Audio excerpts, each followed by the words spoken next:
Hola a todos los amantes y curiosos de la historia. Bienvenidos a mi canal. Hoy os traigo la vida de Sejong el Grande. Él es uno de los gobernantes más destacables e importantes de la historia de Corea, pasando a la historia por crear el Hangul, es decir, el alfabeto coreano, además de entregarle a su pueblo una serie de avances tanto en el campo de las ciencias como de la educación y la sanidad, estableciendo así las bases para que Corea tuviese su propia independencia cultural y alejarse de la influencia china. Esta biografía es realizada por petición de Guido, Isabel Apolo, Santiago de Jesús Gallo, Gaby Libet Lasteros y Andrea Nisto. Yi Do nació el 15 de mayo de 1387 en la población de Hansung, en el reino de Joseon, actualmente en Seúl, en Corea del Sur. Fue hijo del rey Taeyeon de Joseon y de la reina Wonjeong. Su padre llegó a tener numerosos hijos con distintas consortes y concubinas, siendo Sejong el sexto de sus hijos varones. Al nacer, él recibió el nombre de Do, pero durante su infancia sería llamado por el nombre de Makdong. Se sabe que desde una edad muy temprana, Sejong se interesó por leer y ampliar sus conocimientos, siendo muy común el verle siempre con un libro entre sus manos. Es más, se dice que fue tal su obsesión con la lectura que el niño forzó demasiado la vista cuando se encontraba cansado, algo que le ocasionó problemas oculares. También se pasaba los días enteros leyendo, algo que ocasionó que no se alimentase ni descansase bien. Por esta razón, su padre ordenó esconderle todos sus libros. En el año 1408, el niño fue nombrado como Gran Príncipe de Chunjeong y sería casado con una muchacha llamada Dama Sin, quien era la hija de un alto funcionario de palacio, pasando a ser esta posteriormente conocida como la reina Sohan. Pese a haber sido el sexto hijo varón de su padre rey, Sejong se acabaría convirtiendo en el tercero de sus vástagos, debido a que 3 de sus hermanos mayores habían fallecido al poco de nacer y tan solo le quedaban 2 hermanos varones mayores. Su hermano mayor, el gran príncipe Yanjeong, era el aparente heredero del reino de Joseon, al ser el mayor de los hijos del rey Taeyong, pero este era un joven bastante despreocupado y de espíritu libre. Por esta razón, su padre decidió reconocer a Sejong como el nuevo heredero del reino en el año 1418, considerándole como el más capacitado de sus hijos varones para asumir algún día la gobernación de Joseon. Se sabe que Sejong mantuvo una relación un tanto tensa con su hermano mayor, el gran príncipe Yanjeong, ya que ambos tenían unos caracteres muy distintos y verían la vida desde diferentes puntos de vista. Incluso su hermano mayor llegaría a causar un verdadero quebradero de cabeza a su padre, el rey Taeyong, siendo considerado como un príncipe libertino, malcriado y bastante grosero. Unos meses después de haber sido nombrado como príncipe heredero, su padre, el rey Taeyong, decidió abdicar en favor de su hijo, convirtiéndose así Sejong en el nuevo rey de Joseon, cuando ya tenía 21 años de edad. Durante su reinado, Sejong nombró nuevos funcionarios que pertenecerían a diferentes clases sociales. También quitó poder a la corriente budista de Joseon, llegando a cerrar numerosas escuelas budistas, además de prohibir la entrada de los monjes extranjeros a la actual ciudad de Seúl, y arrebatarles algunas de sus propiedades o tierras, estableciendo así que las creencias oficiales de su reino se basasen en las enseñanzas del filósofo chino Confucio. El monarca también quiso hacer grandes cambios dentro de la economía de su reino. En aquellos tiempos el comercio Joseon se realizaba a través del trueque, pero Sejong quiso cambiar esto y establecer el uso del dinero, desarrollando así su propia moneda. Pero el coste de su fabricación era demasiado alto y este nuevo estilo de comercio no gustaba demasiado al pueblo, quien pronto volvió a utilizar el trueque. Para el momento en el que se convirtió en rey, el reino de Joseon había adoptado una política un tanto blanda con China, entregando a la dinastía Ming una serie de tributos y de obsequios, como es el caso de grandes cantidades de plata y de oro, además de jóvenes doncellas vírgenes que formarían parte del harén del emperador chino. Incluso algunas princesas de Joseon también llegaron a formar parte de dicho harén, pero el pago de aquellos tributos era demasiado costoso para el reino de Joseon. Sejong enviaría hasta China una serie de diplomáticos y a uno de sus medios hermanos para negociar el tributo que se le entregaba a la dinastía Ming, asegurando que al reino de Joseon le costaba demasiado el poder reunir aquellas grandes cantidades de oro y de plata. Finalmente, la dinastía Ming aceptó que no se le entregase como tributo más oro, plata y jóvenes vírgenes, pero en cambio Joseon tendría que seguir pagando un tributo que consistiría en seda, caballos y ginseng, algo que sería más fácil de conseguir por parte del reino Joseon. Sejong también tuvo que hacer frente a los ataques por parte de los piratas japoneses que saquearon especialmente la costa del condado coreano de Seocheon-gun. Por esta razón, el rey de Joseon mandó una flota hacia la isla japonesa de Tsushima, que era donde se encontraba la base de estos piratas, logrando tomar dicha isla mientras los piratas se encontraban navegando hacia las costas chinas. Tras rendirse el gobernador de la isla de Tsushima, el rey Sejong permitió que los piratas japoneses, conocidos como Bako, tomasen el control de dicha isla a cambio de prometer lealtad al rey de Joseon, consiguiendo así establecer una alianza amistosa con los piratas y establecer importantes rutas comerciales con estos, consiguiendo que los Bako dejasen de atacar las costas coreanas.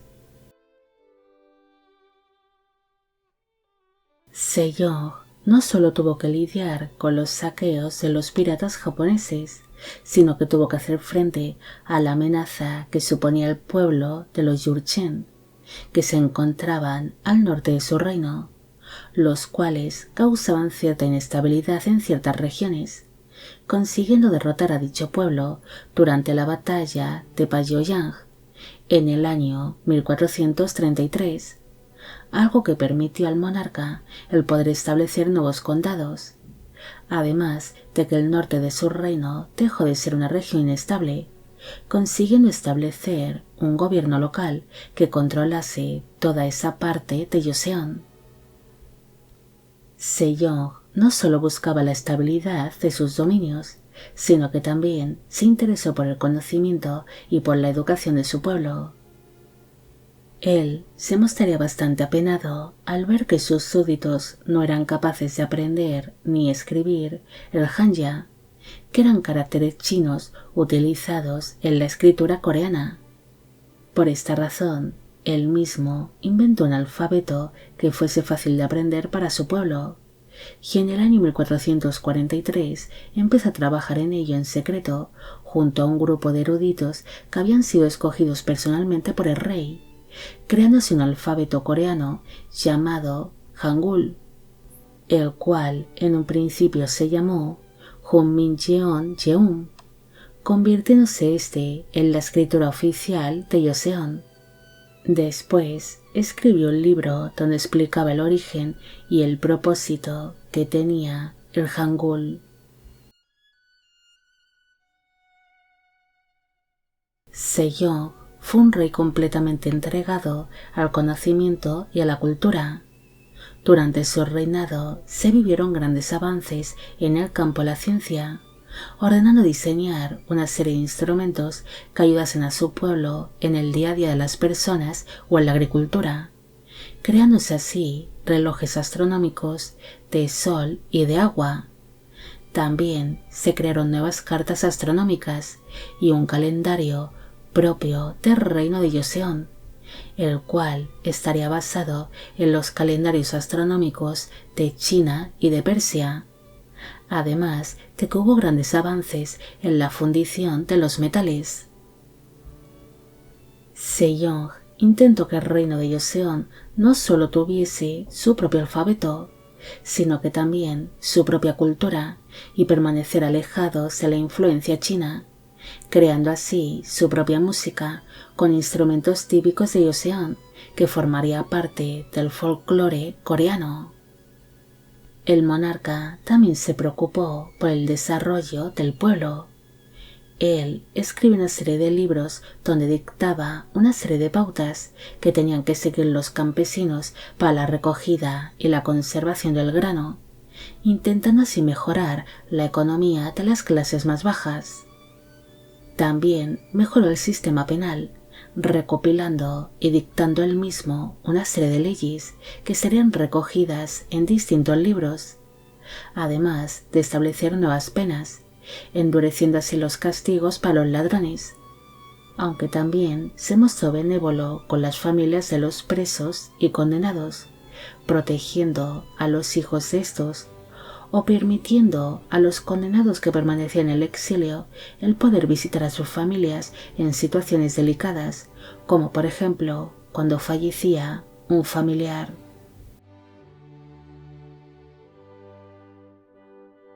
Sejong también se interesó por los derechos del pueblo, ya que consideraba que la grandeza de un rey era gracias al amor y el respeto que recibía por parte de su pueblo. Él entrega una serie de derechos y de libertades a las clases trabajadoras, como por ejemplo el permitir a las mujeres que trabajaban como sirvientas o en el campo el tomarse unas semanas de descanso tras haber alumbrado un hijo.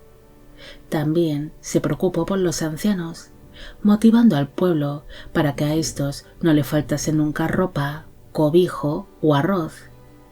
Incluso se organizaban banquetes públicos en honor a los ancianos. Pese a establecer durante la primera mitad de su reinado las enseñanzas del filósofo chino Confucio, Sejong y su esposa, la reina Sohan, empiezan a acudir a los templos budistas tras perder de manera seguida a dos de sus hijos. Después, tras perder a su esposa, la reina Sohan, en el año 1446, el rey llevó a la familia real hasta un templo budista para rezar por el alma de la fallecida reina. Aquel nuevo acercamiento con el budismo no sería bien visto por los funcionarios que apoyaban las creencias de Confucio, surgiendo así ciertas tensiones dentro del gobierno. Pero esto no importó demasiado al monarca, quien dedicó la segunda parte de su reinado a visitar y a reconstruir templos budistas. Sejong siempre fue un hombre un tanto delicado, que había experimentado de ciertos problemas de salud desde su infancia y juventud, siendo estos provocados en muchas ocasiones por su obsesión por el conocimiento o por dedicarle demasiado tiempo a ciertos asuntos. Durante gran parte de su vida, Sejong fue descrito como un hombre que sufría de un gran sobrepeso, debido a que le gustaba mucho comer y se pasaba muchas horas sentado o tumbado leyendo, sufriendo así de ciertos problemas de salud que le provocaban que pasase algunas temporadas postrado en una cama, como por ejemplo por la gota, debido a que él comía grandes cantidades de carne, además de padecer de diabetes, problemas de visión, úlceras en la piel y de gonorrea. Durante su vejez, el monarca adelgazó muchísimo, además de sufrir una discapacidad visual que le impedía leer y que le provocaba insoportables dolores de ojos y de cabeza al tener que forzar demasiado la vista.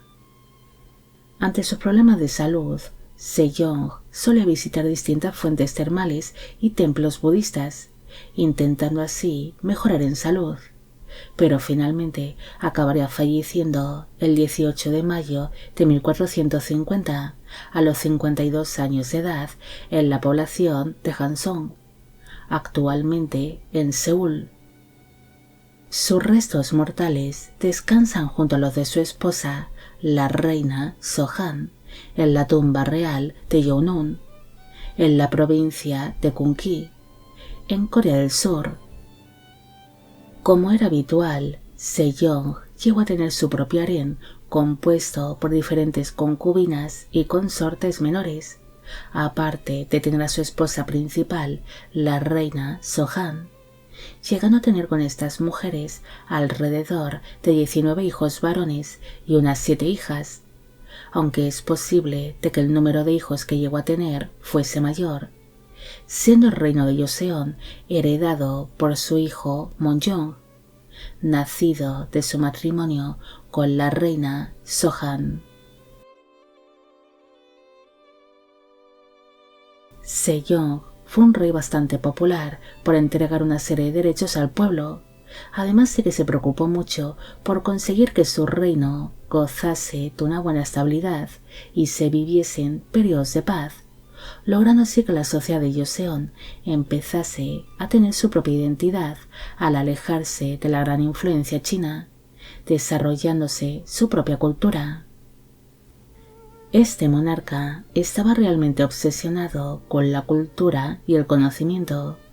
Por esta razón, le apenaba mucho de que existiese un gran analfabetismo dentro de sus dominios, así que quiso crear un alfabeto que fuese más fácil de aprender para su pueblo, creando así el Hangul, es decir, el alfabeto coreano. Sejong pasa a la historia por el apodo del Grande, ya que estableció las bases de la sociedad coreana, aportando un sistema educativo, de sanidad y judicial que mejoró notablemente la vida de sus súbditos. También aportó instrumentos científicos y distintos calendarios que facilitasen el día a día de su pueblo, convirtiéndose así en uno de los gobernantes más influyentes e importantes de la historia de Corea. Bueno amigos, llegamos al final de la vida de Sejong el Grande. Espero que os haya gustado esta historia y espero a que a todos los que me pedisteis de que hiciese un vídeo sobre él también. Como siempre, agradeceros todo el apoyo que recibe el canal. Mil gracias por ver los vídeos que voy realizando y quisiera agradeceros de corazón el que forméis parte de Biopic Channel. Hoy me gustaría saber qué os ha parecido esta historia y si conocéis a otros reyes o emperadores que hayan entregado grandes aportes culturales a su pueblo. Y con esto me despido. Hasta la próxima.